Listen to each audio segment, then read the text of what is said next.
Welcome back. एक बार फिर से आपको खुशामदीद कहेंगे। नाज़न, जब भी आप अपनी हेल्थ केयर की बात करते हैं और आप कुछ बेहतरी लाना चाहते हैं तो दो ऐसे इशू हैं जो मुझे लगता है कि मेजॉरिटी लोगों को कंसर्न करते हैं। सबसे पहला तो वेट लॉस, कि आपने अपना वज़न कम करना है और आपने स्मार्ट दिखना है, प्यारा दिखना है।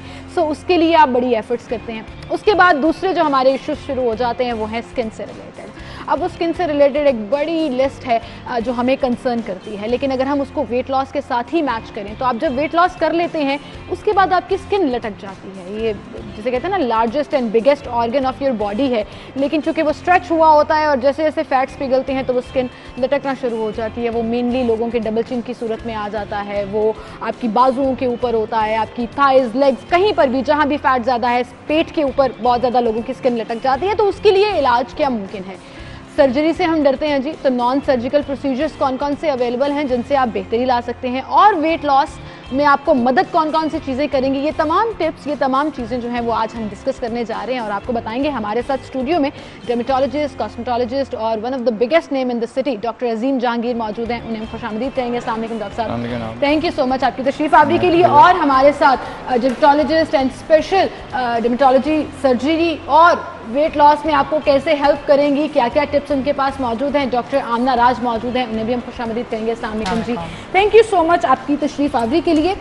डॉक्टर अजीम, आपसे बात शुरू करेंगे। ये बड़ा एक मेन रौला जिसे कहते हैं ना हमारा है कि हमने वेट लॉस कर लिया और उसके बाद हमारी स्किन लटकना शुरू होती है, और वो काम शुरू होता है जी यहाँ से, क्योंकि सबसे पहले नज़र ये आता है, आपकी डबल चिन हो जाती है, मुंह के ऊपर जो।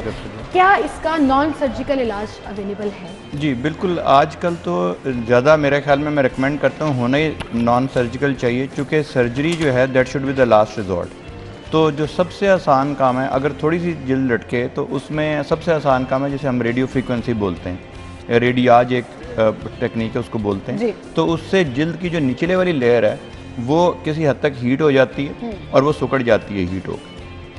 और ये जो है ये बड़े ही इफ़ेक्टिव मेथड है। अगर किसी ने बिल्कुल ही नॉन सर्जिकल चाहते हैं, जिसको हम लंच टाइम प्रोसीजर्स बोलते हैं, कि आप लंच पे गए और 15-20 मिनट में करवा के वापस आ गए, उसका कोई डाउन टाइम नहीं है, कोई दर्द नहीं होती, तो radio frequency is very very good. लेकिन अगर उससे ज़्यादा जल्द लटक जाए तो जो दूसरी ऑप्शन होती है वो ये होती है कि हम उसको एक ट्रीटमेंट, जिसको हम हाई फूड ट्रीटमेंट बोलते हैं, highly intense focused ultrasound. Ultrasound आपकी जल्द की नीचे वाली लेयर में जाके उसको सुकेट देता है और उसको टाइट कर देता है, और वो तकरीबन एक दफ़ा जब आप ट्रीटमेंट करवा लें तो 3 महीने तक हमें दोबारा ट्रीटमेंट की ज़रूरत नहीं पड़ती, लेकिन वो रिपीट करना और वो रिपीट करना पड़ता है। लेकिन अपने आप को मेंटेन करने के लिए ना सबसे आसान काम ये है कि बजाय इसके कि आप बहुत बड़ी सर्जरी करवा के बैठ जाएं, जिसके साइड इफेक्ट्स भी ज़्यादा हैं। साइड इफेक्ट्स भी हैं। मैंने बहुत सारे अच्छे लोगों को देखा है जो कि बड़े दुनिया के बेहतरीन सर्जन से सर्जरी करवाई, लेकिन उसमें कोई नर्व डैमेज हो गया जो कैसी, तो उससे पहले हमारे पास बजाय आखिरी स्टेज पे जाने के, और उसमें थोड़ी सी जल्द भी ज़्यादा खिंच जाती है, तो शुरू में ज़रा नेचुरल भी लगती है फेस लिफ्ट के बाद,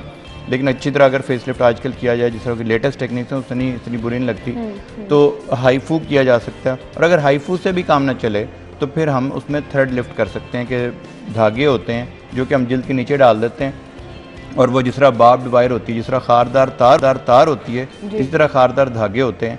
ये वही वाले सूचर्स हैं, ये वही वाले धागे हैं जिससे हम जल्द को टांके लगाते हैं, लेकिन उसकी ख़ास किस्म की एक प्रेपरेशन होती है जिससे कि वो स्पाइक्स होते हैं, छोटे छोटे चोंचे होती हैं जो चुभती नहीं है। लोग काफ़ी तो ये पूछते हैं कि जी चुभती तो नहीं है, दर्द तो नहीं होती।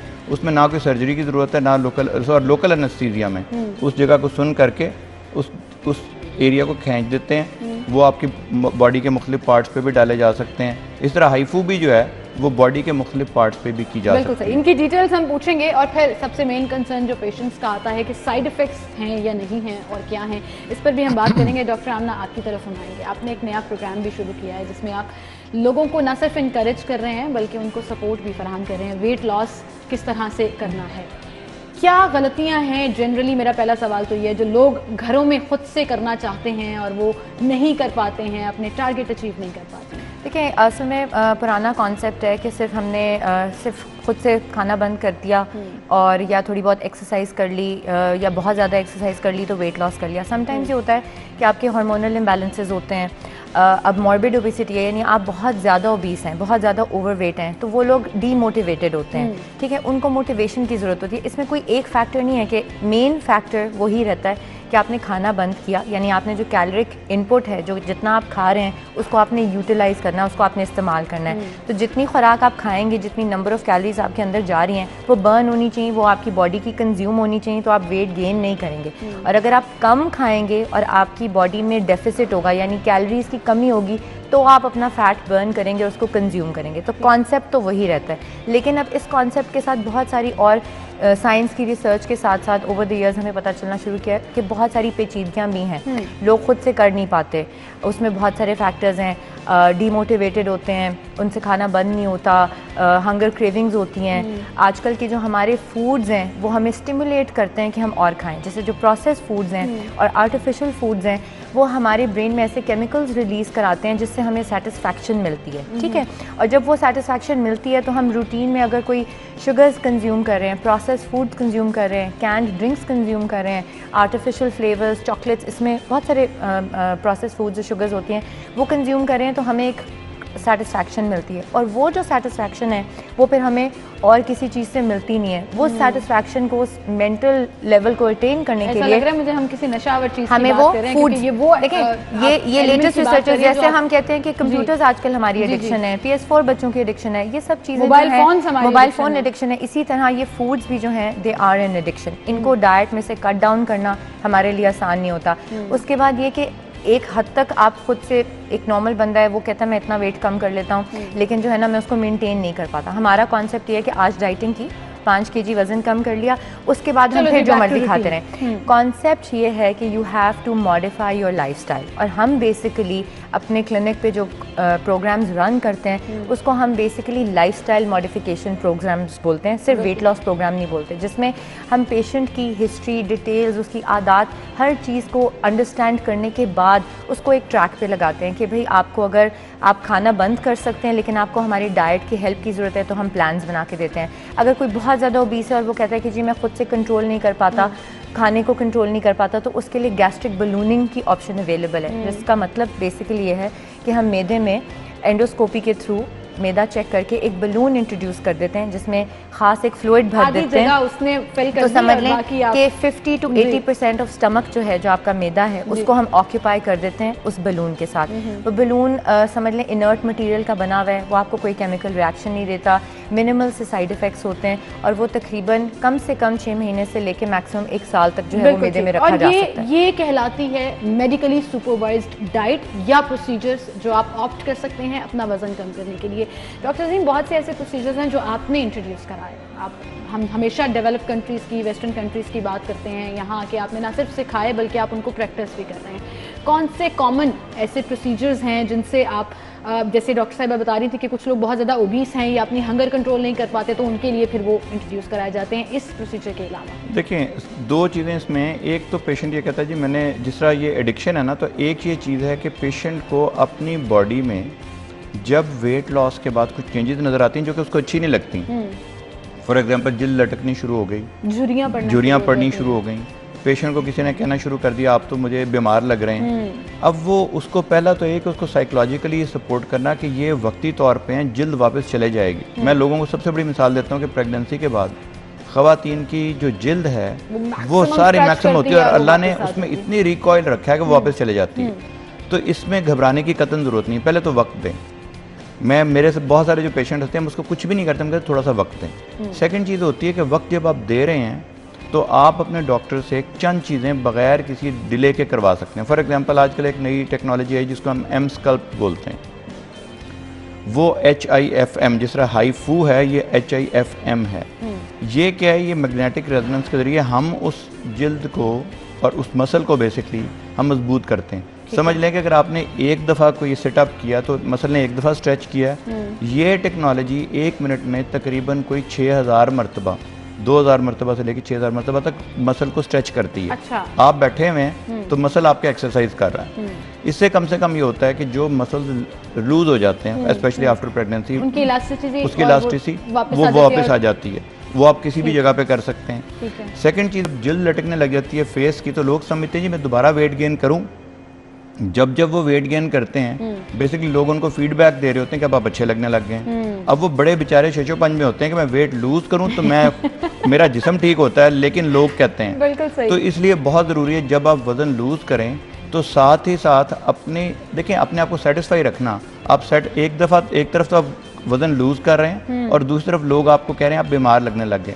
इसलिए बहुत ज़रूरी है कि साइमल्टेनियसली हम क्या करते हैं कि फिर फ़र्ज़ करें जहाँ से फैट लूज़ हो गया वहाँ पे हम फिलर डाल सकते हैं। अगर माथे पे लगता है कि थोड़ा सा झुर्रियाँ पड़ गई तो अपने आप को मेंटेन करने के लिए बोटॉक्स कर सकते हैं, फिलर्स कर सकते हैं। और जो आखिर में जो वेट रह जाता है थोड़ा सा, आपने देखा होगा अक्सर लोग कहते हैं मैंने बाकी तो सारा वेट लूज़ कर लिया लेकिन चंद पॉकेट्स जो हैं वो मेरी रिजॉल्व नहीं हो रही। उसके लिए लाइपोसक्शन जो है और माइक्रो लाइपोसक्शन जिसको हम टुमेसेंट लाइपोसक्शन कहते हैं, जो बेहोश किए बगैर गनूदगी में की जा सकती है, वो और एक बहुत अच्छा ऑप्शन है। प्रोसीजर भी चेंज हो गया कि it's not a surgical liposuction, आप लिमिटेड एरियाज़ पे, टारगेटेड एरियाज़ के ऊपर भी करवा सकते हैं। और डॉक्टर साहब एक जो बड़ा इशू होता है कि अक्सर लोगों को लगता है, डॉक्टर आमना आपसे भी इस पर कमेंट लूँगी कि मुझे वज़न कम नहीं करना, आई एम परफेक्टली फाइन, लेकिन मेरा मुंह बहुत बड़ा लग रहा है, मेरी चीक्स बहुत चब्बी लग रहे हैं या चिन बहुत बाहर आ गई है, तो वो टारगेटेड एरिया को कम करने के लिए क्या किया जा सकता है? और मैं हंस इसलिए रही हूँ कि आजकल मेरा भी ये मसला है। देयर आर डेज जब मुझे लगता है मेरा मुँह बहुत बड़ा लग रहा है, देयर आर डेज मुझे लगता है मुँह नॉर्मल है, ऐसे मुझे ज़्यादा फील हो रहा है। तो वो भी साइकोलॉजिकली जो आप डिसाइड नहीं कर पाते हैं वो भी हम इनसे जानेंगे। एक छोटी सी ब्रेक लेते हैं, दोबारा हाजिर होंगे।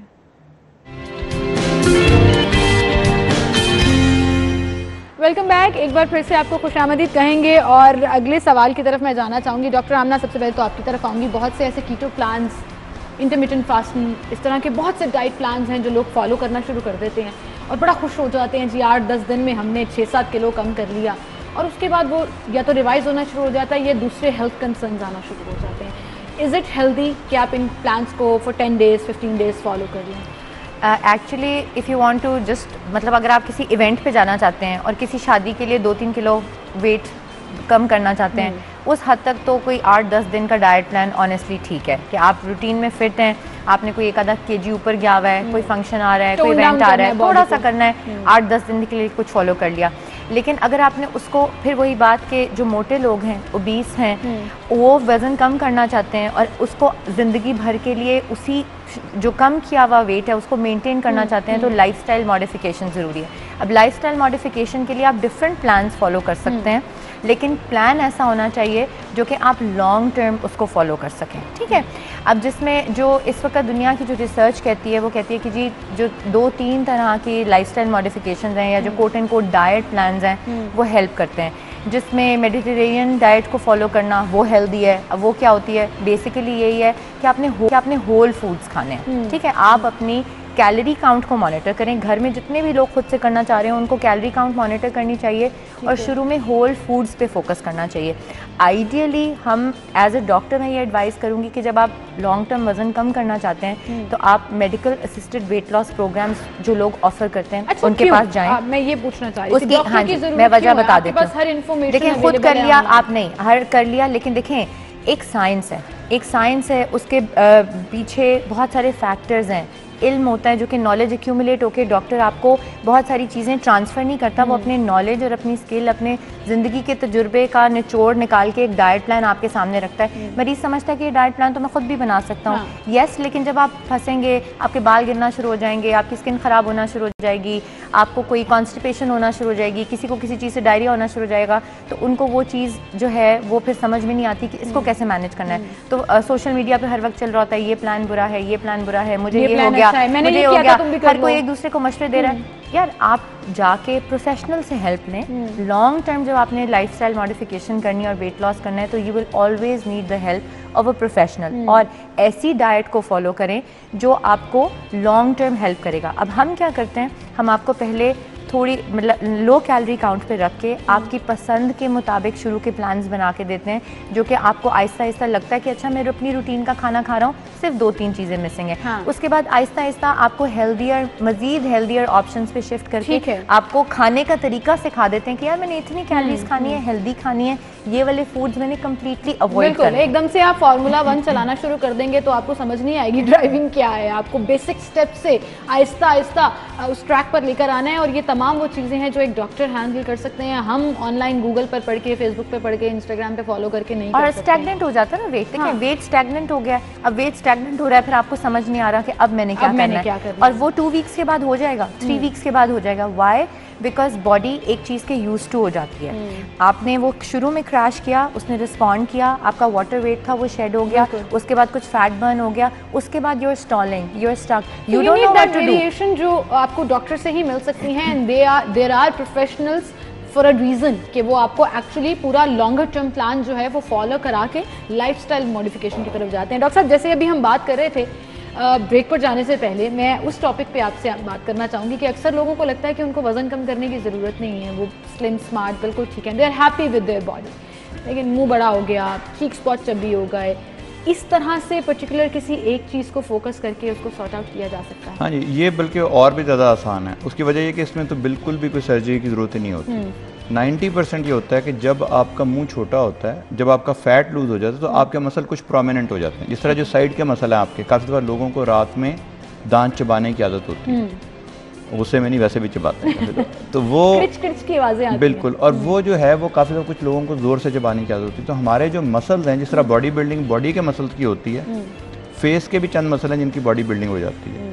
और जो फीमेल्स में आम तौर पे हम चाहते हैं कि ट्रायंगुलर फेस लगे, वो स्क्वेरिश फेस जो लगता है उसमें मैनली लुक आती है, और दूसरा उनको वो बुरा लगता है खवातीन को। मेरा मुंह तो उसके लिए जो मेरा मसला चल रहा है, मैंने कहा वो भी डिस्कस कर ही लेती हूँ, पूछ लेती हूँ मेरा मुंह क्यों बड़ा लग रहा है आजकल। तो जो स्क्वेरिश फेस है उसमें सबसे आसान तरीका होता है, जो आपका मसल बड़ा हो गया है, जो जॉ लाइन का यहाँ मसल बड़ा हो जाता है, उसको बोटॉक्स के ज़रिए थोड़ा सा रिलैक्स कर देते हैं और वो वापस अपनी असल शेप में आ जाता है। ठीक है। और उससे सिर्फ इतने से चंद इंजेक्शन से आपका जो स्लिम हो जाता है और कॉन्टूरिंग हो जाती है। काफ़ी दफ़ा हमारे जो मसल्स हैं जो कि खींचते हैं जिल्द को नीचे, अगर वो ज़्यादा खींच रहे हों तो वो भी एक अजीब सी लुक देते हैं, जिसकी वजह से मुंह बड़ा भी दिखे। उसको हम नेफर्टिटी फेस लिफ्ट बोलते हैं।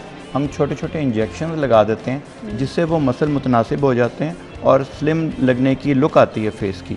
इसी तरह जो डबल चिन है, वहाँ पे काफ़ी दफ़ा हम कुछ इंजेक्शन लगा के उतने से फ़ैट को डिज़ोल्व कर देते हैं जो ज़्यादा फ़ैट हुआ हुआ है। और एक चीज़ ये होती है कि काफ़ी दफ़ा जब आपकी जिल्द लटकती है तो ऊपर वाली जिल्द कम हो जाती है, नीचे वाली लटक जाती है, ज़्यादा आ जाती है। अगेन फिर वेट पड़ा होता है ना वहाँ पे, तो जी। और उसके लिए एक और तरीका हम करते हैं कि किसी ऐसी जगह पे फिलिंग कर दी जाए जहाँ पे एक्चुअली अल्लाह मियाँ ने फिलिंग रखी थी। तो अल्लाह ताला ने आपकी जो हाई चीक बोन्स, अक्सर लोग ये करते हैं कि जी कंप्लेन करते हैं कि मुझसे आज से 5-10 साल पहले मेरी चीक बोन्स हाई थी। अक्सर लोग ये समझते हैं कि चूँकि वो बोन थी, बोन छोटी हो गई, लेकिन एक्चुअली अल्लाह मैंने बोन नहीं, बम्प होता है वो कम जो बोन के ऊपर अल्लाह मैंने कवरिंग चढ़ाई होती है फैट की, जब बाकी फैट कम होता है तो वो भी कम हो जाता है। उसके लिए पहले तो हम कोई फिलर लगा सकते हैं वहाँ पे, और अगर आप फिलर से मुतमिन हो और थोड़ा सा मुस्तकिल चाहें तो आजकल हम नैनो फैट या फैट जो है कहीं और से जहाँ पे आपको ज़रूरत नहीं है, ये लाइपोसक्शन में भी मैं जिस तरह बता रहा था कि जो रेजिस्टेंट एरियाज है ना बॉडी के, फर्ज करें आपने डाइट की, सब कुछ किया और you are in perfect condition, लेकिन चंद बॉडी के एरिया हैं जहाँ से फैट नहीं जा रहा, इसका मतलब ये रेजिस्टेंट फैट है, ये नहीं ख़त्म होगा।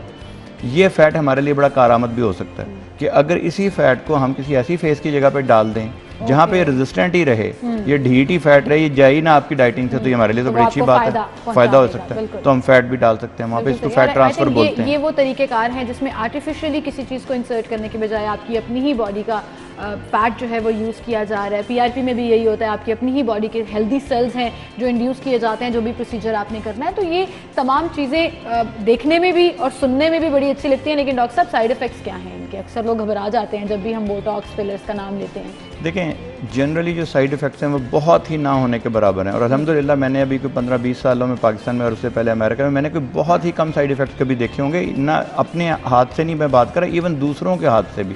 प्रॉब्लम ये होती है जब हम किसी non competent, incompetent, non professional, जो कि डॉक्टर उस चीज़ में स्पेशलाइज ही नहीं करता। देखें, बहुत सारे डॉक्टर हैं जो MBBS तो होते हैं, इवन उनकी ट्रेनिंग भी हो सकती है, प्लास्टिक सर्जरी में हो सकती है, डर्मेटोलॉजी में हो सकती है, लेकिन चूँकि उन्होंने ये प्रोसीजर अपने हाथ से अंडर सुपरविजन सीखे नहीं होते, इस वजह से प्रॉब्लम होने का ज़्यादा चांस होता है। या स्टरलाइजेशन का मसला होता है। तो स्टरलाइजेशन तो मैं हमेशा लोगों को कहता हूँ, बल्कि आपने वादा किया था कि आप आके देखेंगे भी एक दिन कि स्टरलाइजेशन होती कैसे है, वो ज़रूर आएँ देखें। चाहे आप डेंटिस्ट के पास जाएँ, चाहे आप किसी ब्यूटी पार्लर पे जाएँ, ब्यूटिशियन के पास जाएँ, डॉक्टर के पास जाएँ। स्टरलाइजेशन लोग ये समझते हैं it's not my headache, actually it is your headache because it's your health. क्योंकि अगर स्टरलाइज नहीं है तो सबसे ज्यादा नुकसान आप ही का होना है, वो किसी भी फॉर्म में हो सकता है। तो स्टरलाइजेशन जो है कि जरासीम से पाक आज़ार हों, उसमें जो आपके जो इक्विपमेंट अगर स्टरलाइज्ड होगा, अगर टेक्निक स्टरलाइज होगी, तो समझ लें आपके आधे मसले तो होने के चांसेस वैसे ही बहुत कम हो जाते हैं अल्हम्दुलिल्लाह। लेकिन उसमें लोग क्या करते हैं कि जिस तरह लोग एक पिज़्ज़ा खाने पे, अच्छे रेस्टोरेंट पे जाने पे, अच्छा पर्स लेने पे, ज्वेलरी पे तो पैसे खरीद देते हैं, लेकिन जो प्रोसीजर आपने ज़िंदगी में फ़र्ज़ करें 1 दफ़ा करवाना है या 2 दफ़ा करवाना है, तो लोग समहाउ मुझे लगता है पाकिस्तान में लोग उससे घबराते करने से घबराते हैं। ये बात आपकी बिल्कुल ठीक है, या रिसर्च करने से घबराते हैं कि हम जिसके पास जा रहे हैं क्या वो ऑथेंटिक हैं या नहीं, या इजी वे आउट ढूंढते हैं जी सैलून पे गए और वहीं से करा लिया। इस चीज़ के तो मैं सख्त खिलाफ हूँ जो सैलून्स के ऊपर ये प्रोसीजर्स किए जा रहे हैं और वो लोग नहीं है या सर्टिफाइड नहीं है या उनके पास डिग्रीज नहीं है। डॉक्टर आमना, आपकी तरफ में आऊँगी। आपके इस प्रोग्राम में जनरल, अब अगर हम अवेयरनेस की बात करें तो कैसे लोग आ रहे हैं, मोस्टली उनके मसाइल क्या है और कैसे हल किया जाता है, मतलब मेजर परसेंटेज अगर आप वेट लॉस के बारे में बात करें, देखें वेट लॉस में मोस्टली तो ये होता है कि लोग यही कंप्लेन करते हैं कि ना मुझे कम वज़न खुद से कम करना नहीं आ रहा, या मैं वज़न कम कर लेती हूँ 1 महीने के लिए, 1 महीने में कम हो जाता है लेकिन मैं उसको मेंटेन नहीं कर पाती। ज़्यादातर फीमेल्स आ रही हैं या मेल आ रहे हैं? एक्चुअली दोनों तकरीबन सेम रेशो होता है, लेकिन ऑफ कोर्स हमारी सोसाइटी में ख़वातीन इस प्रेशर से ज़्यादा गुजरती हैं कि उन्होंने पतले दुबले स्लिम, हाँ जी, इसलिए क्योंकि हार्मोनल चेंजेस हैं, उन्होंने बच्चे पैदा करने हैं, वापस अपने नॉर्मल साइज़ में जाना है, यू नो रिपीटेडली बेचारी एक प्रोसेस से गुजर रही होती हैं, फिर हार्मोनल चेंजेस हैं, every month they go through a you know surge of hormones, ऊपर जा रहे हैं नीचे आ रहे हैं, तो ऑफ कोर्स वो रोल प्ले करते हैं। फिर 40 के बाद 35 के बाद हमारा मेटाबॉलिज्म स्लो होना शुरू हो जाता है, फिर मेनोपॉज के करीब करीब और तो वज़न चढ़ता है ख़वातीन में एक नेचुरल वे में। मेल्स में क्योंकि उनके हार्मोन्स इस तरह के होते हैं कि उनके मेटाबॉलिज्म फास्ट होता है, तो उनमें इतनी जल्दी इतनी आसानी से वज़न गेन उस तरह से नहीं होता। अदर दैन दैट कि जो लोग जेनेटिकली ससेप्टेबल हैं, अब तो जीन्स भी आइडेंटिफाई हो गई हुई हैं जो कि बताती हैं कि जी इस बंदे में ये जीन है तो इसका वज़न ज़्यादा होना एक नॉर्मल बात है, इसका कसूर नहीं है, ये जेनेटिकली इसमें प्रॉब्लम था। हिस्ट्री है जो मैटर करती है जब आप डॉक्टर को जाकर देखते हैं। डॉक्टर आमना, लेकिन हमें एक साइकोलॉजिकली बड़ा सुकून चाहिए होता है कि इतने दिन का प्रोग्राम है और उसके बाद हम ठीक हो जाएंगे, ये टाइम पीरियड है। जैसे मैं आप लोग नॉर्मली, हाँ, मैं पेशेंट को ये कहती हूँ कि जी फर्स्ट वीक टू वीक हम चलते हैं, हम इनकरेज करते हैं कि हफ्ते में 2 दफ़ा जो है वो विजिट करें। उसकी रीज़न ये होती है कि एक मोटिवेशन और पेशेंट को ट्रैक पे रखना। जिस बंदे को सारी ज़िंदगी वो अपनी रूटीन से जो दिल चाहा सामने पड़ा नज़र आया वो खा लेता है, वो एक उसको ट्रैक पे चलाना बहुत मुश्किल होता है, उसको मोटिवेटेड रखना बहुत मुश्किल होता है। और ये मैं अपने पर्सनल एक्सपीरियंस से कहती हूँ क्योंकि I was healthy as a child, maybe you can call me obese also, तो मैंने खुद से ये सब चीज़ें अपने शौक से सीखे, वज़न कम अपना खुद किया और फिर पूरी ज़िंदगी मेंटेन किया।